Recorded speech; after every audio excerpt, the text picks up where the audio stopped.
The number on my bank statement blinks at me from the screen, red and accusing. $1,050 gone. The first payment on Sierra's wedding loan. My mother's voice chirps through the phone speaker, bright and carefree. "Oh, honey, I'm so swamped this month. Can we start our repayments next month?" My fingers freeze over the keyboard. The autumn air from the open kitchen window suddenly feels like January wind against my skin. I grip the counter to steady myself. "Amelia?" Mom prompts, voice tinged with impatience. "You there?" Roman walks in, grocery bags hanging from his forearms. He catches my expression and sets everything down, moving closer to listen. His eyes darken when he hears my mother's voice. "Mom, we agreed you'd start this month." My words come out wobbly, uncertain. "I've already budgeted for it. 3 months ago, I signed for a $76,000 personal loan to fund Sierra's dream wedding." Mom had clutched my hands across our dining room table, eyes wet with tears. "It's a once-in-a-lifetime moment. We'll all pitch in to pay it back together." I believed her. I always believe her. Roman places his hand on my shoulder and whispers, "You're doing the right thing." His touch anchors me to the moment, to what matters. "I thought you'd be more understanding, Amelia." Mom replies, her voice cooling several degrees. After all, it was Sierra's special day, not some business transaction between family members. Roman has always seen through my family's patterns. 5 years back, he predicted my parents would back out of paying for Sierra's college tuition. They did, just 2 weeks before her first semester started. I had to scramble to help her secure emergency loans. "Your parents have a pattern of making promises about money they never keep," he told me after that incident. I dismissed his concerns then, called him cynical. But now his words echo in my kitchen like prophecy. Mom always claimed her financial promises came from love and generosity. Roman saw what I couldn't. She loved making grand gestures with other people's resources, usually mine. Somewhere in my email sits her spreadsheet showing the family contribution schedules toward loan repayment. I haven't opened it in 3 weeks. Didn't want to look too closely at something that might shatter my illusions. "Mom, I need your portion this month. The full payment comes out of my account whether you contribute or not." The silence stretches between us, taut and uncomfortable. I can almost see her face hardening through the phone. "We're family, Amelia. Family helps each other without keeping score." This isn't about keeping score. It's about keeping promises. I hang up before she can respond. My heart hammers against my ribs like it's trying to escape. Roman's arms circle around me from behind, steady and warm. That night, I sit across from Roman at our kitchen table, spreadsheets and budget planners spread between us like battlefield maps. The numbers don't lie. The monthly $1,050 payment stretches our budget until it screams. Our 5-year down payment fund for a larger home, the one with a nursery for the baby we've been trying to conceive, will be gone in months if we carry this alone. Roman reaches across the table and takes my trembling hands in his. His fingers are warm, solid, while mine feel like they might dissolve into nothing. "Whatever happens, we face this together," he says, his voice quiet but firm. "Your family's financial choices won't destroy what we've built." I nod, but my throat feels too tight for words. My eyes drift to our wedding photo hanging on the wall. Mom and Dad flanking us, their smiles wide and proud. Sierra standing behind me, fixing my veil. We look happy. We look like a real family. What if they never intended to pay a single dollar back? The words slip out, barely audible. Roman doesn't answer right away. He doesn't need to. The question hangs in the air between us, terrible in its simplicity, worse in its likely answer. I feel something shift inside me, like a foundation cracking. The responsible daughter, the family fixer, the one who always makes things right, that version of me begins to crumble. Later that evening, the email glows on my screen like a burning coal. My finger hovers over the mouse, trembling as I read the words again. Amelia has no idea how much this actually costs, but she's always been a pushover. We'll figure out the payment thing later. The message from Sierra to Mom sits in my inbox only because Sierra accidentally included me in a reply thread 3 months ago. I'd been searching for the original loan agreement when this surfaced instead. My chest tightens as the room seems to shrink around me. Roman leans over my shoulder, his breath catching. "Print that," he says quietly, his voice steady despite the storm I feel brewing inside him. He moves to the dining room table, where financial paperwork fans out like battle plans. "Look at the dates," Roman says, pointing to venue receipts. Your mom toured reception halls with Sierra 3 months before ever mentioning the loan to you. He taps his finger on each document, constructing a timeline I never saw forming around me. They knew exactly what they were doing.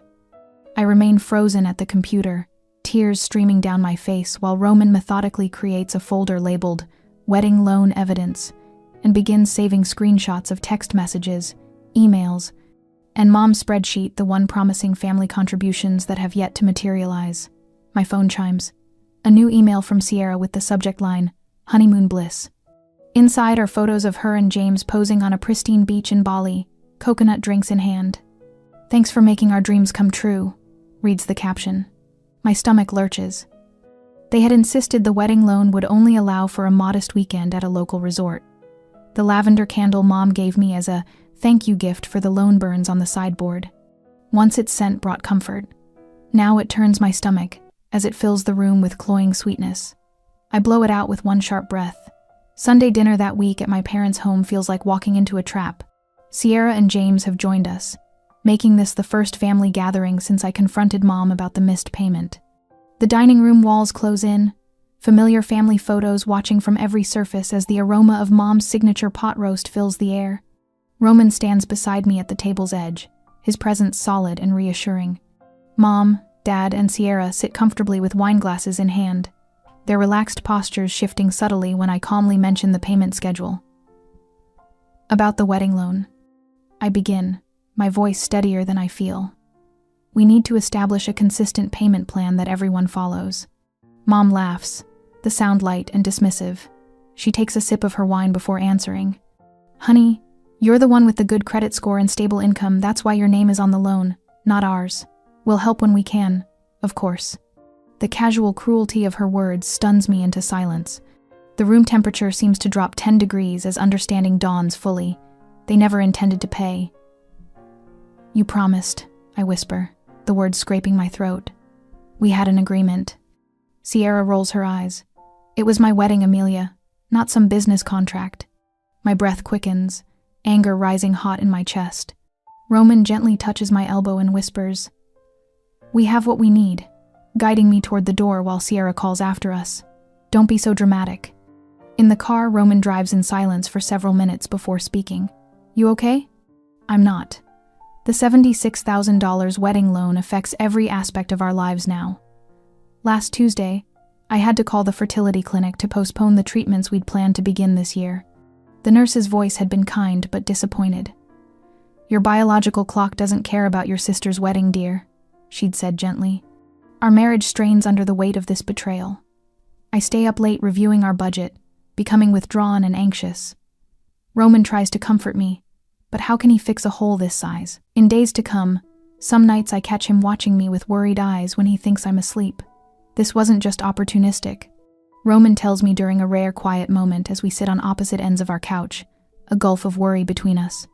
The timing of their requests, always when you were feeling emotionally vulnerable, shows they've been perfecting this manipulation for years. The practical concerns mount daily. Yesterday, I checked my credit score. It has dropped 85 points due to the large new debt, jeopardizing our ability to refinance our mortgage as planned. The loan consumes our financial future like a hungry beast. The final blow comes when my Aunt Carol calls. "I just want you to know." She begins hesitantly. "Your mother is telling everyone you insisted on paying for the wedding and are now unfairly demanding repayment for your voluntary gift." I stand at the kitchen window, watching autumn leaves swirl across our backyard. The weight of decision presses on my shoulders like a physical burden. Do I continue private attempts to secure repayment, preserving what little family harmony remains? Or do I take formal legal action against my own mother and sister? Roman sits at the table behind me, his reflection visible in the window glass. "Document everything first, then consult an attorney," he advises. "Emotions are high now, but we need a strategy based on facts, not feelings." I press my forehead against the cool window pane. Would you sacrifice your retirement security and dreams to avoid confronting those who deliberately betrayed your trust? I wonder if there's any price too high for family peace and if what we had was even peace at all, or just my willing blindness to their exploitation. As the sun sets, I realize some masks, once removed, can never be put back on. A week after our confrontation at my parents' house, my email inbox floods with messages. The subject line of my mother's group email glares at me. Concerns about Amelia's changes since marrying Roman. My fingers hover over the keyboard, trembling slightly as I scan the recipient's aunts, uncles, cousins, family friends, even my childhood piano teacher. Amelia has become someone who values money over family bonds. Mom writes. She's demanding repayment for what was clearly a gift for Sierra's special day. Roman has changed her priorities. My phone buzzes with a text from Aunt Meredith. Thanksgiving at our place is canceled this year. Perhaps next year when you've sorted out your priorities. 3 more messages arrive from cousins, each more judgmental than the last. My childhood friend Ellen, who served as Sierra's bridesmaid, sends a single line. I can't believe you'd do this to your own sister. Roman finds me at the kitchen table, staring at the screen. Without a word, he creates a new email folder labeled Documentation, then moves each message into it. You don't need to read these now, he says, his hand warm on my shoulder. We'll document them for later, but protect your heart today. I nod, throat too tight for words. Later that afternoon, my college roommate Jenna calls to ask why Sierra is registering for additional wedding gifts, telling mutual friends. My sister's being stingy about the wedding she promised to pay for.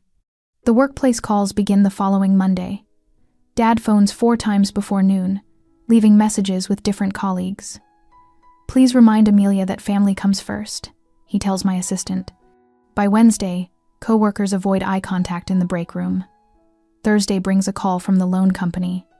Someone attempted to increase the loan amount using my personal information. The representative's voice turns sympathetic when I explain the situation. We'll freeze your credit immediately as a precaution, she says.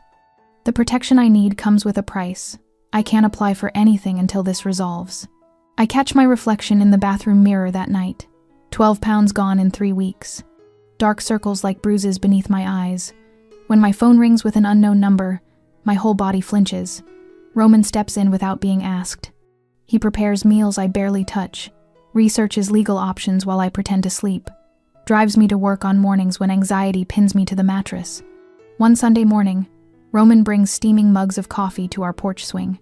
He wraps my grandmother's quilt around my shoulders and points to our maple tree where a cardinal arranges twigs in a forking branch. Even when things fall apart, new beginnings find a way just like us, he whispers against my hair. For 5 precious minutes, I breathe without that familiar tightness in my chest. Tuesday afternoon, I'm arranging files when my phone lights up with a text from Mom at Rosie's Cafe. Let's clear the air. My stomach clenches. This is where we've met monthly for years, my territory becoming her battleground. She sits at our usual corner table, cardigan buttoned despite the cafe's warmth. Her smile appears rehearsed. Darling, this has gotten out of hand. She begins, stirring sweetener into her tea. Your father and I raised you to understand family obligations. Sierra's wedding was a blessing for all of us. For 20 minutes, I listened to circular justifications. How Sierra deserved her dream day. How I've always been financially secure while they struggled. How family supports each other without keeping score. Something snaps inside me. You deliberately used me, I say, my voice rising. You knew you'd never pay a penny of that loan. Mom's eyes widen. Lower your voice, Amelia. This isn't like you. I text Roman under the table. Rosie's. Now. He arrives within minutes, sliding into the seat beside me. His hand finds the small of my back, steady and warm. Loretta, he says calmly. Family doesn't calculate the return on investment when they give out of love, but you weren't giving. You were taking with no intention to return. Mom's practiced smile falters as heads turn toward our table. She leans forward, voice dropping to a hiss. Keep it down, people are staring. I stand, steadier than I've felt in weeks. I'm not ashamed of defending myself, but you should be ashamed of what you've done. Roman rises beside me, shoulder touching mine. Together, we walk out, leaving Mom alone with her cooling tea. Back at work, Patricia from legal catches me in the copy room. I couldn't help overhearing your father's calls, she says, closing the door. My sister went through something similar with her in-laws. I know an attorney who specializes in family financial disputes. That evening, Roman's brother Michael stops by with a folder tucked under his arm. I've been analyzing your situation, he says, spreading spreadsheets across our dining table. This impact statement shows exactly how this loan affects your 5-year plan. The numbers don't lie. For the first time in weeks, I feel the faintest flicker of hope. Friday night, we meet Patricia's attorney friend at a quiet restaurant downtown. Between courses, Roman leans forward. What if we recorded future conversations? Nebraska is a one-party consent state. The attorney nods thoughtfully. That could help establish their understanding of the agreement. She taps her fingers against a printed copy of Mom's spreadsheet, the one showing promised family contributions toward loan repayment. This email is particularly valuable, she says. It constitutes written acknowledgement of debt. Your mother created a document showing payment expectations, which significantly strengthens your position. I take a bite of my dinner, tasting food for the first time in weeks. On Saturday afternoon, the attorney's office smells like lemon polish and old books. I clutch the folder of evidence Roman and I have collected over the past month: emails, text messages, spreadsheets. Attorney Mendoza reviews our documentation, her silver-framed glasses catching the afternoon light. This is exactly what we need, she says, tapping the folder. Especially your mother's contribution spreadsheet. That constitutes acknowledgement of debt. I take a deep breath. What's our next step? A formal demand letter. She hands me a draft. We'll send this certified mail to both your mother and sister, outlining the exact terms of your verbal agreement and requesting payment within 30 days. Roman sits beside me, his notebook open, pen moving across the page as he documents every word. Since this started, he's created an elaborate system, time-stamped backups of all communications, recorded phone calls, legal in our state with one-party consent, organized by date in both digital and physical formats. Family courts recognize implied contracts. Attorney Mendoza explains. Section 27 to 301 of contract law specifically addresses verbal agreements between relatives. Your mother's spreadsheet strengthens our position considerably. 2 days later, my phone lights up with Mom's name. Roman raises an eyebrow from across the kitchen table. We both know the demand letter arrived today. Let it go to voicemail, I say, surprised by my steady voice. We'll follow the strategy email only. When her voicemail comes through, filled with tearful accusations, I draft my response without asking Roman to review it first. As per my previous communication, I expect repayment according to our original agreement. I type, hitting send before I can second-guess myself. Roman smiles. Look at you, sticking to the plan. I'm learning, I reply, feeling a strange mix of sadness and power. A week passes before Sierra's reaction surfaces, not through a response to our attorney, but through a private fundraising page my cousin Bethany forwards to me. The page features a photo of Sierra and Thomas on their wedding day, standing beneath an archway of white roses that cost $3,200. I know because I paid for it. Help us cover unexpected wedding expenses. The page reads. No mention of the $76,000 loan. No mention of me. They'll try to reframe this as their financial hardship, rather than their broken promise. Roman had predicted 3 days earlier. Classic Darvo deny, attack, reverse victim and offender. I stare at the screen, watching as comments appear beneath Sierra's post. Didn't you just have that gorgeous destination wedding? Writes someone named Melissa. I thought everything was paid for. Wasn't it like, super expensive? Comments another wedding guest. That venue must have cost a fortune. The questions multiply until my cousin Bethany delivers the final blow, sharing screenshots of Sierra's original wedding budget alongside the fundraiser. Just so everyone knows what unexpected expenses means, she writes. Within hours, Sierra takes down the page, but not before several family members have sent me private messages questioning her version of events. Alone in our bedroom that night, I sit cross-legged on our bed while Roman showers. The lawsuit preparations move forward, building momentum like a train leaving the station. But something nags at me, making my stomach twist. Am I making the right choice? I whisper to the empty room. Is pursuing legal justice against my own mother and sister healing my wounds or deepening them? Would winning in court cost me the possibility of ever repairing our relationship? The water shuts off. I don't have answers yet. At work, Patricia, the paralegal who connected me with attorney Mendoza, helps me craft responses to colleagues affected by my father's daily calls. We're addressing a private family matter. Becomes my standard response. Delivered with a calm I don't always feel, the whispers gradually fade. My email inbox fills with unexpected messages from extended family. Aunt Carol writes about Mom borrowing $5,000 for emergency roof repairs that coincided with a Caribbean cruise. Cousin Jeffrey mentions the temporary loan for Sierra's first car that was never repaid. Uncle Doug describes co-signing for a credit card that maxed out within weeks. This pattern existed long before you recognized it, Roman says softly when I show him the messages. Their actions reflect their character, not your worth. That evening, I open my laptop and search for teaching positions in Colorado. Roman's company has an office in Boulder. We've talked about moving for years, but never seriously. I apply for 3 positions, feeling a surge of hope as I envision mountains instead of flat Nebraska horizons. A fresh start feels possible now, regardless of the lawsuit's outcome. Mom's social media activity grows erratic over the following weeks. At 3 in the morning, she posts childhood photos of Sierra and me with lengthy captions about ungrateful children and family loyalty. The comments section fills with concerned friends, asking if she's okay. We might have another option, Attorney Mendoza says during our next meeting. Mediation could resolve this more quickly than court, with less emotional and financial cost to everyone. I nod, feeling the first glimmer of relief in months. That sounds perfect. The night before our scheduled mediation, I'm checking our joint credit report when my heart stops.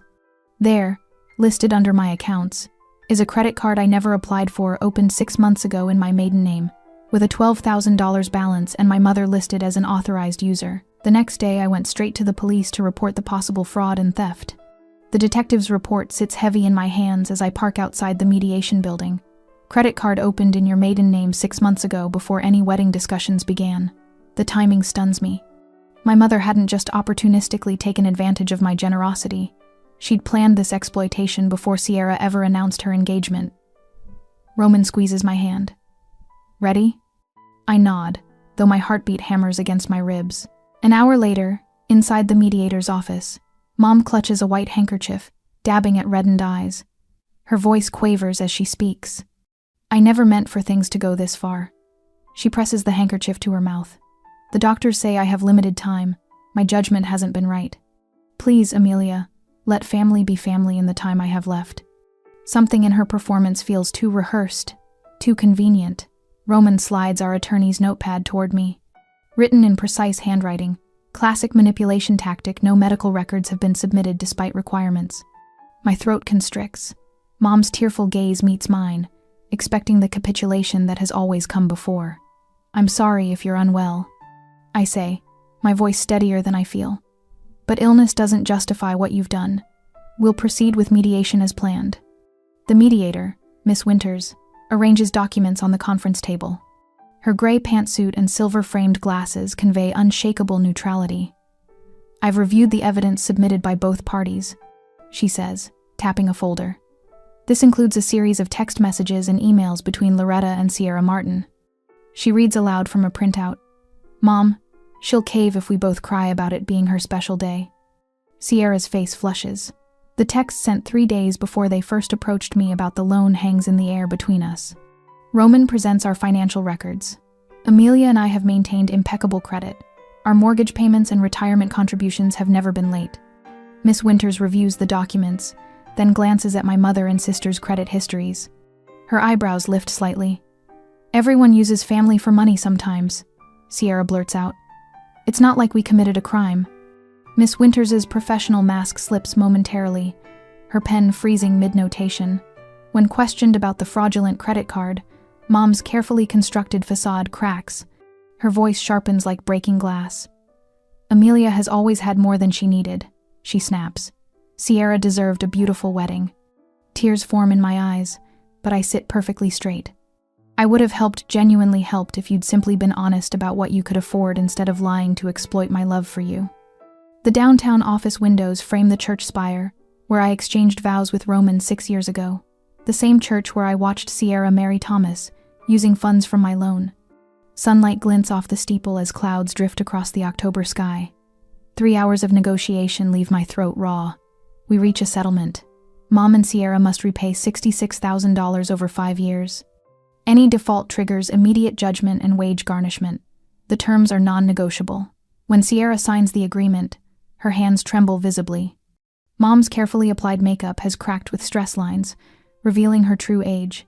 The perfectly dyed auburn hair can't hide the hollow defeat in her eyes. This settlement is legally binding. Miss Winters explains, her tone shifting subtly toward me.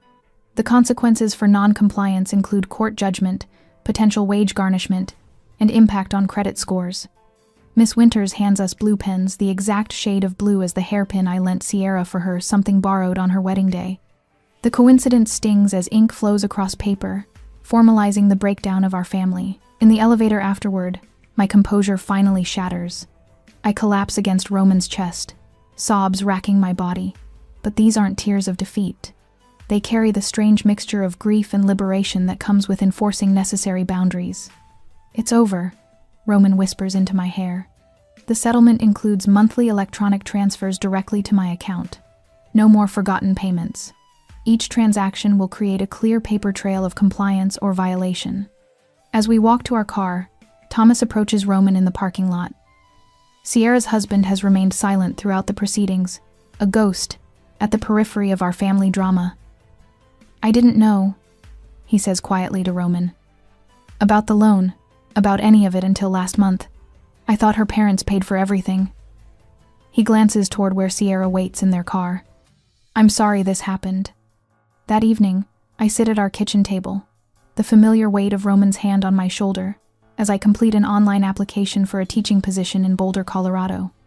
His company has an office there. A fresh start. My finger hovers over the submit button. I press it. Something inside me releases not forgiveness exactly, but permission to build a life beyond the wreckage of broken trust. The flatirons catch the morning light as I water the potted geraniums on our balcony. 18 months in Colorado, and I still pause to admire them, jagged stone sentinels standing guard over our new life. Behind me, our apartment door slides open. Mail and coffee, in that order of importance, Roman says, handing me a steaming mug and tucking a small stack of envelopes under his arm. I take a sip, feeling the warmth spread through my chest. You've got that backward. His laugh crinkles the corners of his eyes, deeper lines than when we lived in Nebraska. We've both aged these past 1.5 years, but somehow grown stronger for it. Inside, I flip through the mail while Roman makes breakfast. The settlement payment notification arrives like clockwork. No drama, no last-minute calls, just the simple confirmation of funds transferred. I no longer check my bank account first thing each morning, heart pounding. That woman doesn't exist anymore. Our walls hold photographs of Roman's family at Thanksgiving, our friends from the hiking club, Patricia and her husband visiting from Nebraska. Not one image of my parents or Sierra. The absence should ache, but instead feels like clean air after years of breathing smoke. Amelia. Roman's voice pulls me back. He holds a cream-colored envelope, Sierra's looping handwriting unmistakable across the front. My chest tightens as I take it. 1 year ago, this envelope would have sent me spiraling, tearing it open immediately, then spending hours dissecting every word, looking for manipulation beneath the surface. I place it on the coffee table, straighten its edges, and turn back to my coffee. I'll decide whether to read this when I'm ready, not because I feel I should. Roman leans against the kitchen counter, arms crossed. 1 year ago, that letter would have dictated your entire day. Now you're in control of how much space your family occupies in your life. I learned from the best. I smile at him over my mug. That evening, after dinner, I hand Roman a small wooden box tied with twine. Happy anniversary. A few days early, but I couldn't wait. His eyebrows lift in surprise. Inside lies a brass compass, its weight substantial in his palm. He turns it over, reading the inscription I had engraved on the back. You helped me find true north when all my landmarks disappeared. Amelia, his voice catches. When I was drowning in their lies, you never tried to be my rescuer. You handed me tools to save myself instead. I take his hands in mine. We're partners now, equal navigators. 3 weeks later, a certified letter arrives. My mother has sold her vacation property to complete the settlement 3.5 years ahead of schedule. The final payment, the closing of accounts, the end of this chapter. That afternoon, I stand at our mailbox, official documents in hand. Behind our apartment complex runs a small stream that feeds into Boulder Creek. I've prepared for this moment a tiny paper boat folded from heavyweight stock. I place the payment confirmation notice inside, fold the sides up securely, and walk to the water's edge. The current moves swiftly today, early summer runoff from the mountains. For the girl who believed her value came from fixing other people's problems, I whisper, placing the boat on the water. It catches the current, bobbing once, twice, then glides away, turning slightly as it rounds the bend and disappears from sight. In my support group for survivors of family financial abuse, we often discuss the question that haunted me throughout my journey. When does family loyalty reach its limit? I chose my financial security and my marriage over continuing a cycle of exploitation. Standing by the stream, watching the empty space where my paper boat vanished, I finally understand. True loyalty never demands your destruction as its price.